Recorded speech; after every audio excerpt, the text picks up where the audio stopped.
اعوذ باللہ من الشیطان الرجیم بسم اللہ الرحمن الرحیم نحمدہ ونصلی ونسلم علی رسولہ الکریم اما بعد اعوذ باللہ من الشیطان الرجیم بسم اللہ الرحمن الرحیم حامیم تنزیل الکتاب من اللہ العزیز العلیم۔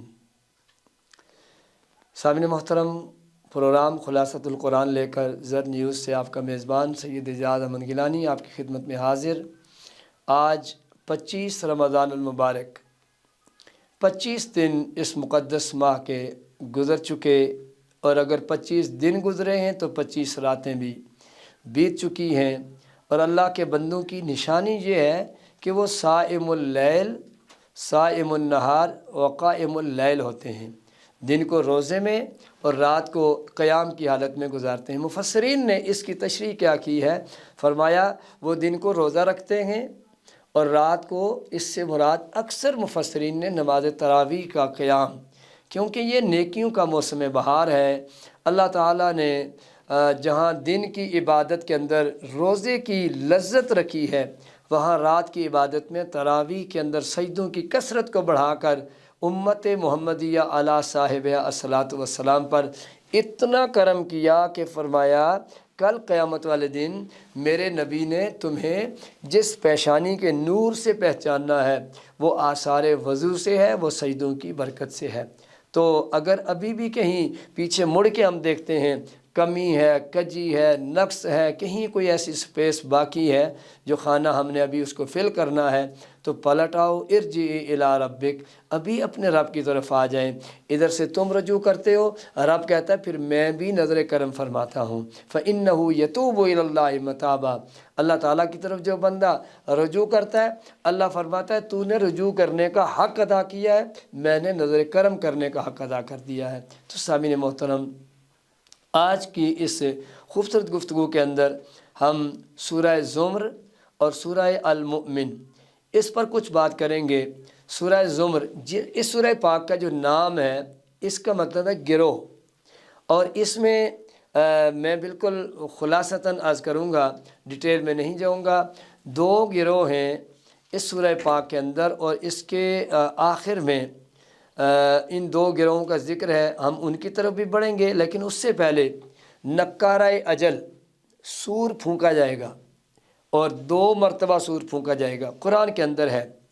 وَنُفِخَ فِي الصُّورِ، ایک دفعہ سور پھونکا جائے گا، جناب اسرافیل علیہ السلام سور پھونکیں گے۔ فَصَعِقَ مَنْ فِي السَّمَاوَاتِ وَمَنْ فِي الْأَرْضِ، جو کچھ زمین میں، جو کچھ آسمان میں، ہر چیز بے ہوش ہو کر گر پڑے گی، مگر الا من شاء اللہ، مگر جسے اللہ چاہے۔ ثم، اب یہ پہلا سور پھونکا گیا، ہر چیز ختم ہوگی، ایوری ون ہیو ٹو ڈائی۔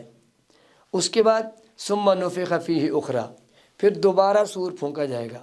فَإِذَا هُمْ قِيَامٌ يَنظُرُونَ، پھر سب مخلوق، حشرات الارض، نباتات، جمادات، انسان، جن، ہر چیز اٹھ کھڑی ہوگی اور دیکھتے کے دیکھتے رہ جائیں گے۔ اللہ اکبر۔ وَأَشْرَقَتِ الْأَرْضُ بِنُورِ رَبِّهَا، توجہ کیجئے گا، ذرا دل کے کانوں سے سنیے گا، قرآن کا پیغام ہے۔ وَأَشْرَقَتِ الْأَرْضُ، زمین روشن ہو جائے گی، کس سے؟ لائٹنگ ہوگی، کس سے؟ سورج چمک رہا ہوگا، کس سے؟ رات کا چاند دمک رہا ہوگا، کس سے؟ ستارے اپنی روشنیاں بکھیرے ہوں گے۔ وَأَشْرَقَتِ الْأَرْضُ بِنُورِ رَبِّهَا، اللہ کے نور سے زمین روشن ہو جائے گی۔ اچھا، اب دیکھیں لائٹ کیوں لی جاتی ہے؟ کچھ پڑھا جائے، کچھ دیکھا جائے کہ میں نے لکھا کیا ہے، میں نے کیا کیا ہے، میں ذرا اس کو انڈر دا لائٹ پڑھوں تو صحیح۔ اللہ اکبر۔ سیم کیس یہاں پر بھی ہے۔ وَوُضِعَ الْكِتَابُ، اللہ، وہ کتابچہ کھلے گا، وہ دفتر نامہ کھلے گا، وہ اعمال کا حساب و کتاب ہوگا۔ وَجِیعَ بِالنَّبِیِّینَ، اور انبیاء کو بلایا جائے گا۔ وَالشُّہَدَاء، گواہوں کو بلایا جائے گا۔ وَقُضِیَ بَیْنَهُم بِالْحَقِّ، ساری مخلوق جب کھڑی ہوگی تو ان کے درمیان فیصلہ کیا جائے گا حق کے ساتھ۔ یاد رکھو، ان اللہ لا یظلم مثقال ذرہ، اللہ ایک ذرہ برابر بھی تل جو آپ ہتھیلی پہ رکھتے ہیں اس جتنا بھی کسی پہ ظلم نہیں کرتا، یہ قرآن میں 5ویں پارے میں موجود ہے۔ اور یہاں پہ فرمایا وَهُمْ لَا يُظْلَمُونَ، انبیاء بلائے جائیں گے، شہداء گواہ بلائے جائیں گے، لوگوں کے درمیان فیصلہ کیا جائے گا، اور یاد رکھیں وہاں کوئی ڈنڈی نہیں ماری جائے گی اور ان کے ساتھ ظلم نہیں ہوگا۔ جس نے جو کیا اس کو اس کا پورا پورا حساب و کتاب دیا جائے گا۔ اور ساتھ ہی بتا دیا قیامت والا دن ڈے آف جسٹس ہے، ایک سینگ والی بکری اور ایک بغیر سینگ والی بکری۔ اس کے بارے میں حدیث کا مفہوم ہے کہ بغیر سینگ کی بکری اللہ کی بارگاہ میں عرض کرے گی کہ مجھے تو سینگ نہیں ملے، اس کو ملے، اس نے مجھے مارا، یا اللہ وہ بدلہ لینا ہے۔ اللہ تعالیٰ اپنی شان قدرت سے اس دن اس کا بھی جسٹس کرے گی۔ تو ہم جو لوگوں کی زمین دبا کے بیٹھے ہیں، ہم جو لوگوں کا مال غصب کر کے بیٹھے ہیں، ہم جو لوگوں کے حقوق پہ ڈاکہ ڈال کے بیٹھے ہیں، کیا قیامت والے دن اس کا حساب نہیں ہونا؟ یقیناً ہونا ہے۔ یہ میرا پیغام ہے، لیکن یہ زبان بول میں رہا ہوں، یہ قرآن کا پیغام آپ کو دے رہا ہوں۔ اور ساتھ ہی فرما دیا وَوُفِّيَتْ كُلُّ نَفْسٍ مَّا عَمِلَتْ، ہر نفس کو جو کچھ اس نے کیا پورا پورا دے دیا جائے گا۔ وَهُوَ أَعْلَمُ، اللہ جانتا ہے بِمَا يَفْعَلُونَ، جو وہ کرتے رہے ہیں۔ اچھا، اب وہ جو میں نے آج کیا تھا گروہ، پہلا گروہ وَسِيقَ الَّذِينَ كَفَرُوا إِلَىٰ جَهَنَّمَ زُمَرًا، مختلف ترجمے اٹھا کے دیکھ لیں، یہ تو میں عربی پڑھ رہا ہوں، اب ترجمہ۔ جھونکا جائے گا، گھسیٹا جائے گا ان کو جنہوں نے کفر کیا، الا جہنم، جہنم کی طرف، زمرہ، گروہ در گروہ، حتی اذا جاؤہا وفتحت ابوابہا، جب وہ آ جائیں گے دروازہ جہنم کا کھلے گا، جہنم کے دروازے 7 ہیں، کھلیں گے، وقال لہم خزنتہا، وہ اب آئیں گے نا سامنے، تو اس جہنم کا دروغہ انہیں کہے گا الم یاتکم رسل منکم، او بھائی کدھر، کیا تمہارے پاس اللہ کی طرف سے رسول نہیں آئے تھے؟ یتلون علیکم آیات ربکم، جنہوں نے تمہیں اللہ کی آیات کی تلاوت کر کے سنائی، وینذرونکم لقاء یومکم ھذا، اور اس دن سے تمہیں ڈراتے رہے، نہ ماں، نہ باپ، نہ بیٹا، نہ بھائی، نہ برادری، نہ مال، نہ دولت، کچھ بھی کام نہیں آئے گا بھائی، یہاں آج آ گئے ہو، کیا تمہیں رسولوں نے نہیں بتایا؟ قالوا بلا، وہ کہیں گے ہاں ہاں بتایا۔ اب وہاں کون جھوٹ بولے؟ پچھلے لیکچر میں عرض کر چکا، زبان خاموش ہے، لب چپ ہیں، آنکھیں کھلی ہیں، دیکھ رہی ہیں، اب کیا کیا جائے؟ اور وہ کہیں گے کلمۃ العذاب علی الکافرین، یہ کافروں پر عذاب کا کلمہ پھر اس دن ان پر عذاب مسلط کر دیا جائے گا، اور ایک دم آواز آئے گی ادخلوا ابواب جہنم، جہنم میں داخل ہو جاؤ، اور کب تک؟ فخالدین فی، فار ایور، فبئس مثوى المتکبرین، بہت برا ٹھکانہ ہے تکبر کرنے والوں کے لیے، اکڑنے والوں کے لیے۔ تکبر صرف یہ نہیں ہوتا کہ میں بڑا ہوں، عمل سے تکبر، فعل سے تکبر، قول سے تکبر، کام کر کے مختلف قسم کی جو معاملات ہیں ان میں انسان جب آپے سے باہر نکلتا ہے تو یہ اسی کو تکبر کہتے ہیں، پراؤڈ اس کو کہتے ہیں۔ اب دوسرا گروہ فرمایا وسیق الذین، لے جایا جائے گا، وہاں پر جھونکنے کے الفاظ ہیں، یہاں پر لے جایا جائے گا۔ وسیق الذین اتقوا ربهم الی الجنۃ زمرا، کچھ ایسے خوش نصیب آئیں گے جنہیں اللہ جنت کی طرف گروہ در گروہ لے کے جائے گا۔ جب وہ بھی دروازے پہ آئیں گے تو قال لہم خزنتھا، اللہ، جہنم کے دروازے پہ بھی داروغہ ہے، فرشتہ موجود ہے، اور یہاں پر بھی موجود ہے جس کو رضوان کہتے ہیں، فرشتہ جنت کے دروازے پہ۔ 8 دروازے ہیں جنت کے، 425 مرتبہ رحمان کا لفظ قرآن میں ہے، 125 مرتبہ اس کی قہاری صفات جو ہیں وہ ان کا ذکر ہے۔ رب زیادہ بخشنا چاہتا ہے، کم پکڑنا چاہتا ہے، اس نے بتا دیا ہے، لیکن ہم نے جب اس کے دروازے کے اوپر آنا ہی نہیں ہے تو پھر بخشش کہاں سے ملے گی؟ تو یہاں دیکھیں جنت کا داروغہ، وہ دربان انہیں کہے گا سلام علیکم، تم پر سلامتی ہو، یہ پہلا ان کو ویلکم کیا جائے گا، اور کہا جائے گا فادخلوها خالدین، داخل ہو جاؤ ہمیشہ ہمیشہ کے لیے۔ اچھا، اب وہ کیا کہیں گے؟ قالوا الحمدللہ، اللہ تیری تعریف ہے، تو ہی تعریف کے قابل ہے، یہی وہ ہے جس کا ہم سے وعدہ کیا گیا تھا۔ ناظرین کرام، اس کے بعد سورہ مومن ہے، اور سورہ مومن کے اندر یہ وہ سورہ پاک ہے کہ جو مکہ پاک میں حضور پہ نازل ہوئی، اور 85 اس کی آیات ہیں اور 9 اس کے رکوع ہیں۔ المؤمن یہ ایک بندہ ہے جو قوم فرعون میں سے تھا، لیکن اس نے حضرت موسیٰ علیہ السلام اور آپ کے رب پر ایمان لایا ہوا تھا، اس کا ذکر ہے۔ اور اس سورہ پاک کا دوسرا نام غافر ہے، یہ اللہ کا ایک اسم صفاتی ہے، اور اللہ کے 2 نام اس پہ، ایک تو غافر یہ بیان کیا گیا، العزیز اللہ کا نام ہے، العلیم اللہ کا نام ہے۔ فرمایا غافر الذنب، اللہ کی شان یہ ہے کہ وہ گناہوں کو ڈھانپنے والا ہے۔ وقابل التوب، دوسری شان یہ ہے کہ وہ توبہ قبول فرمانے والا ہے۔ اور تیسری بات کیا ہے؟ شدید العقاب، وہ سخت پکڑنے والا ہے، جہاں ترغیب ہے وہیں پہ ترہیب ہے، جہاں خوشخبری ہے وہیں پہ ڈرایا جا رہا ہے۔ اور ساتھ ہی فرما دیا یاد رکھو اس کے سوا کوئی نہیں ہے اور تمہیں اسی کی طرف لوٹ کے جانا ہے۔ اور پھر اسی سے آگے اللہ تعالیٰ نے قرآن پاک کے اندر فرمایا وہ فرشتے جو اللہ کے عرش کو اٹھائے ہوئے ہیں، یسبحون بحمد ربہم، جو لوگ اللہ کی تسبیح کرتے ہیں، جو فرشتے اللہ کی تسبیح کرتے ہیں اور جو دنیا میں اللہ کی تعریف کرتے ہیں، یستغفرون للذین آمنوا، وہ فرشتے ان کے لیے بخشش کی دعائیں مانگتے ہیں۔ اللہ اکبر، جن کے لیے فرشتوں کے نوری ہاتھ اٹھیں ان کی کیا بات ہے، اور جن کے لیے فرشتوں کے سردار کے ہاتھ اٹھیں ان کی کیا بات ہے، اور جن کے لیے ساری کائنات کے سردار کے ہاتھ اٹھیں ان صحابہ کرام اور اہل بیت اطہار اور ہم جیسے غلاموں، حضور نے اس امت کے لیے بھی دعائیں کی ہیں۔ اس امت کی کیا شان ہے، اللہ تعالیٰ نے خوبصورت انداز میں اس سورہ پاک کے اندر اس کا بھی ذکر کیا۔ اور آگے چل کر قرآن میں ہے وقال رجل مؤمن من آل فرعون یکتم ایمانہ، اس نے اپنے ایمان کو چھپایا ہوا تھا۔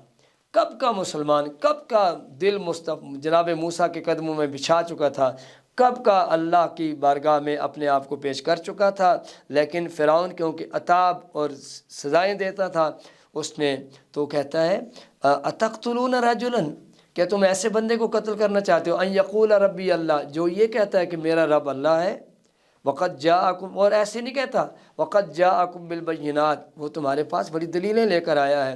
تو حضرت موسیٰ علیہ السلام کے بارے میں اس بندے نے جب یہ بات کی، اور پھر اس کے حوالہ سے کہ یہ بندہ رجل مؤمن، قربان جاؤں اس کے ایمان کی کیا بات ہے، جس کو قرآن نے رجل مؤمن قرآن میں کہہ دیا ہے، قیامت تک مسلح پہ اس کی شانیں، اس کا یہ مقام بیان ہوتا رہے گا۔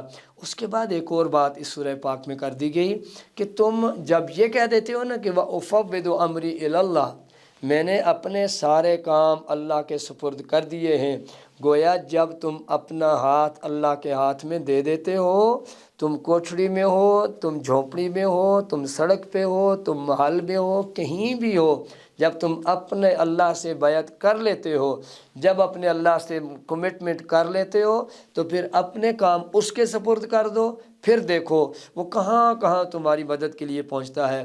اس سورہ پاک کے اندر اس کا بھی بڑی خوبصورت انداز میں اس چیز کا ذکر کیا گیا، اور آخر میں فرمایا وہی ہے خلقکم من تراب، اگین وہ میسج، جس نے تمہیں مٹی سے پیدا کیا، ثم من نطفہ ثم من علقہ ثم یخرجکم طفلا، ثم، اور پھر اس نے مختلف مراحل، ثم لتبلغوا اشدکم ثم لتکونوا شیوخا، تم بچپن سے جوانی کو پہنچے، جوانی سے بڑھاپے کو پہنچے، ومنکم من یتوفی من قبل ومنکم من، اور جو کچھ ایسے کہ جو تم سے جلدی ہی دنیا سے چلے گئے، وَلِتَبْلُغُوا أَجَلًا مُّسَمًّى وَلَعَلَّكُمْ تَعْقِلُونَ، یہ تمہارے سمجھنے کے لیے، آنے میں ترتیب ہے، تمہارے جانے میں کوئی ترتیب نہیں ہے۔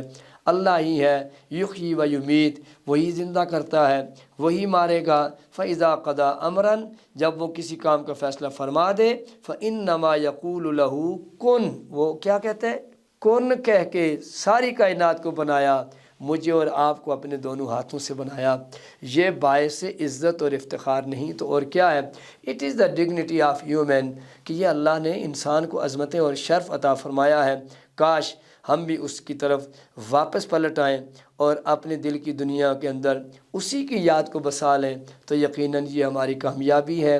ناظرین کرام، وقت افطار قریب ہے۔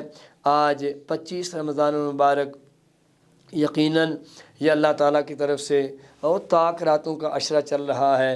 حضور نے فرمایا تحروا لیلۃ القدر فی اواخر العشرہ من رمضان، رمضان کے آخری عشرہ میں لیلۃ القدر کو تلاش کرو جس سے مل جائے 1000 ماہ کا عبادت کا ثواب۔ لیلۃ القدر خیر من الف شہر کی خوشخبریاں بھی اسی عشرہ کے اندر موجود ہیں۔ مصلی بچھا لو، اپنے آپ کو رب کی بارگاہ میں پیش کر لو۔ وہ رمضان کا بھی مالک ہے، وہ قرآن کا بھی مالک ہے، وہ ہماری جان کا بھی مالک ہے، ہمارے ایمان کا بھی مالک ہے، وہ قدردان نبی کا بھی مالک ہے۔ ہم ان چیزوں کو اپنا لیں گے انشاءاللہ اللہ نے اس دنیا میں بھی رحمتوں کرم نوازیوں سے ان چیزوں سے ہمارے اوپر اپنی رحمت کی چادر تان کے رکھی ہے۔ قبر بھی اور حشر بھی انہی کی روشن ہوگی جنہوں نے ان روشنیوں سے کچھ اپنے اندر دیپ جلائے۔ اللہ تعالی ہم سب کو اس پر عمل کی اور اس پیغام محبت کو آگے پھیلانے کی توفیق خاص نصیب فرمائے۔ وقت افطار دعا کے لیے ہاتھ پھیلا لیجئے۔ فرمایا ایک خوشی عند لقاء الرحمن و عند الافطار، افطار کے وقت جو دسترخوان پہ نعمتیں ہوتی ہیں، ایک اس کی خوشی اور ایک اللہ سے ملاقات کی خوشی۔ اللہ تعالیٰ دونوں خوشیاں اپنے بندے کے لیے رکھے ہوئے ہیں۔ اللہم صلی علی محمد وعلی آل محمد واصحاب سیدنا و مولانا محمد وبارک وسلم۔ مالک الملک، آج کی اس گفتگو کے اندر جو ہم سے خطائیں لغزشیں ہوئیں، ہماری کمی خطائیں کوتاہیاں ہمیں معافی عطا فرما۔ جو صحیح سنا پڑھا، جو بیان ہوا، اپنی بارگاہ میں اسے قبولیت کا درجہ عطا فرما۔ فلسطین، غزہ، پوری دنیا کے اندر جہاں جہاں مسلمان کسی تذبذب کا شکار ہیں، اپنے کرم سے مالک الملک جس پریشانی میں ہیں، تو ہی کاشف الدر ہے، تو ہی مہربان ہے اور تو ہی کریم ہے۔ اپنے کرم سے آزادی کی نعمت سے مستفیض فرما۔ ہمیں یہ جو تو نے رمضان اتنی نعمتیں عطا فرمائی ہیں، اب وقت افطار ہم دعا کے لیے مختلف نعمتوں کی طرف دیکھ رہے ہیں، یہ تیرا کرم ہے۔ ہمیں ان کو کھا کے اپنے سجدوں کی توفیق عطا فرما۔ جھوٹ، غیبت، چغلی، بددیانتی سے بچا۔ جو لوگ مفلس و نادار ہیں ان کے کام آنے کی توفیق خاص نصیب فرما۔ وصلی اللہ تعالی علی رسولہ محمد وعلی آلہ واصحابہ۔